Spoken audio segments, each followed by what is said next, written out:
et qui portait préjudice aux femmes. Naturellement, Lutke a trouvé cette information très intéressante.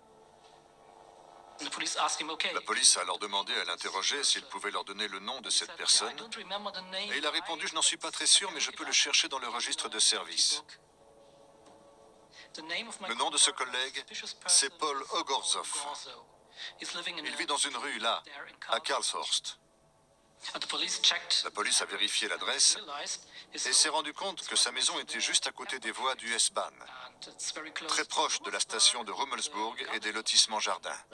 Il l'avait déjà entendu lors de l'opération de ratissage visant à interroger les 5000 membres du personnel des chemins de fer. Ogorzov avait alors été écarté par les enquêteurs. En regardant son dossier, Lutke ne trouve rien qui suggère qu'il s'agit bien du tueur en série qu'il recherche, mais il sait qu'il doit tout de même l'interroger à nouveau.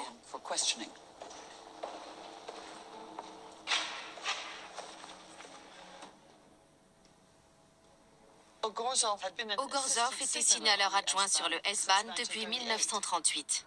Il était également membre du parti nazi et des chemises brunes.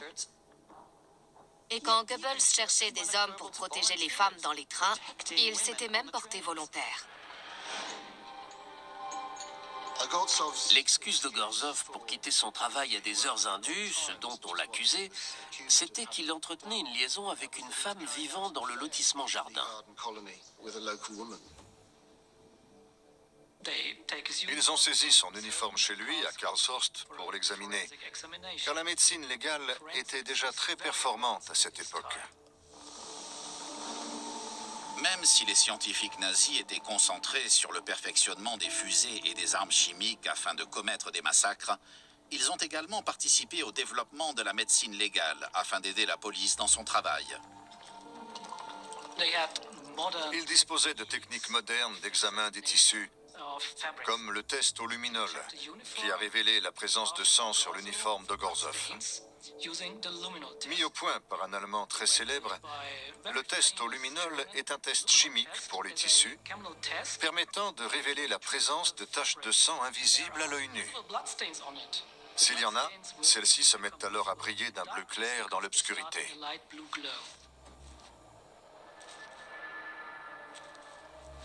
Et c'est ce qui s'est passé avec l'uniforme d'Ogorzov.